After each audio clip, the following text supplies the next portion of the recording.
Riding with President Roosevelt, Crown Princess Martha of Norway is saluted by a Marine Guard of Honor as she comes to accept a brand new warship, transferred under the Lend-Lease Act to Norway's valiant little navy. Manned by the Prince's own countrymen, the sleek gray craft, now christened King Haakon VII, will sail beneath St. Olaf's Blue Cross of Norway. Princess Martha goes aboard to greet King Haakon's Viking crew, to wish them good hunting as they scour the seas for U-boats.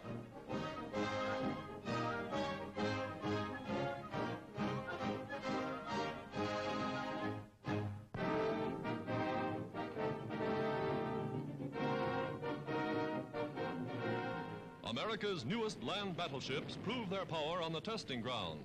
Called General Lee's, in honor of the South's famous Civil War leader, they're rated by ordnance experts as more powerful than anything their size.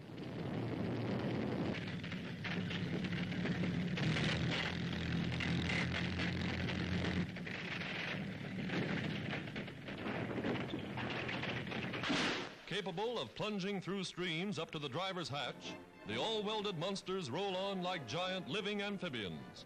Production and performance figures are a military secret, but there are plenty more where these came from.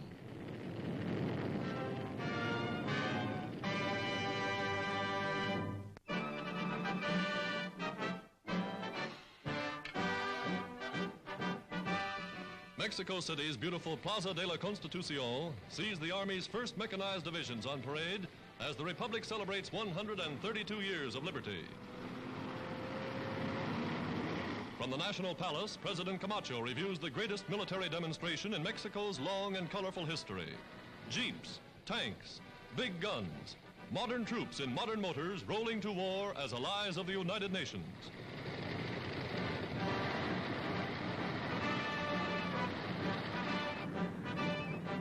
The fiery spirit of the Mexican patriot Benito Juarez marches again. Every branch of the nation's armed forces represented in the stirring display. Today, old political rivalries are dissolved.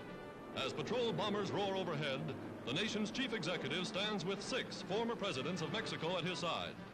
A dramatic living example of a people united. United to fight again for the cause of liberty. Mexico is on the march.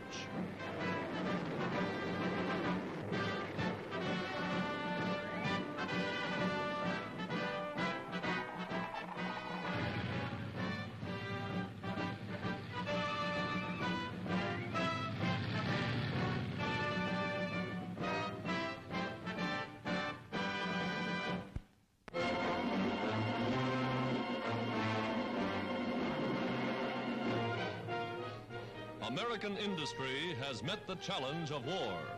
American factories have achieved the impossible. American mass production is delivering the goods. Going first to the great automobile assembly lines, capable of turning out 4 million trucks and passenger cars a year, United States engineers harnessed the skill, mobilized the resources of the most efficient manufacturing system in the world. Peacetime construction was halted. Overnight, tons of machinery and hundreds of plants were hauled away for the duration by workmen converting to war.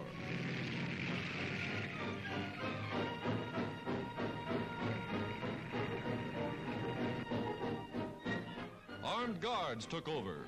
The nation's key factories, already charted for just such an emergency, were equipped and made ready. In hundreds of peaceful towns, the main streets of America, thousands of small industries were fitted into the National War Production Plan.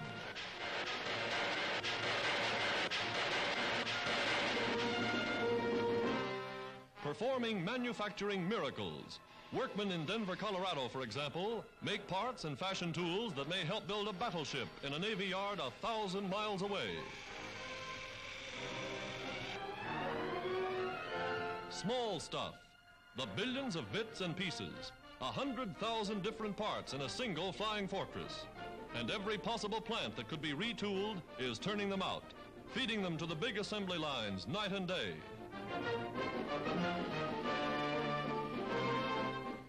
Sub-assemblies like these may be made in Chicago for airplanes finished in California. Motors and replacements for thousands upon thousands of planes a year.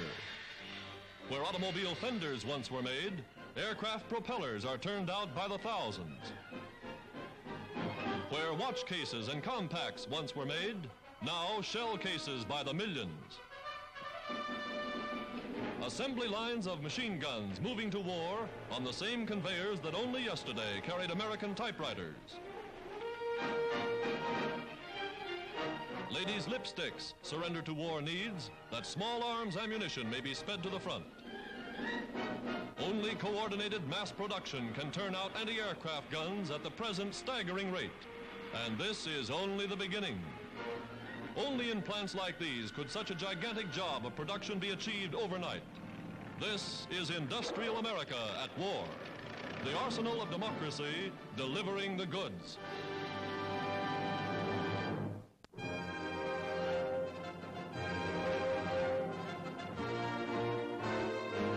From the United States, Nelson Rockefeller, coordinator of Inter-American Affairs, arrives in Rio de Janeiro to ratify a new trade agreement to supply food for Brazilian war workers. He is welcomed by President Vargas and Brazil's First Lady.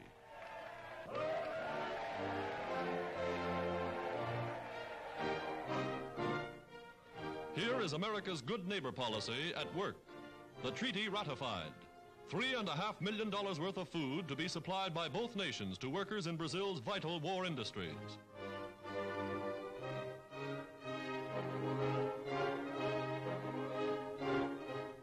Ambassador Caffrey affixes his signature for the United States as Brazil steps up war production for the United Nations. At the airport, Foreign Minister Arana and the entire cabinet go to welcome General Justo. A former president of the Argentine, General Justo comes to place his sword in the service of Brazil. President Vargas warmly embraces his old friend. Staunch supporter of the cause of the United Nations, General Justo translates his words of action into the deed. He's ready to fight.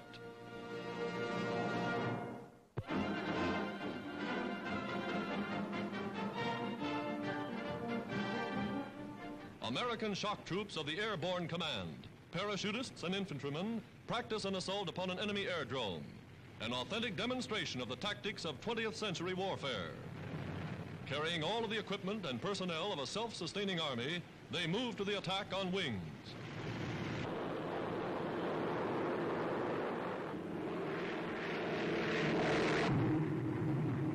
Parachute detachments lead the way. Just as in Holland, in Belgium, in Norway, in Crete, the element of surprise strikes the decisive blow. Their job's to storm strategic objectives, cut communication lines, hold key positions until infantry arrives, and they land ready for instant action. Troop transports roar in with airborne reinforcements. Speedily, they unlimber scout cars and field guns. Swarming over the countryside, the infantry consolidates positions already won. The airport is captured and held. Practice today for tomorrow's actual test by gunfire.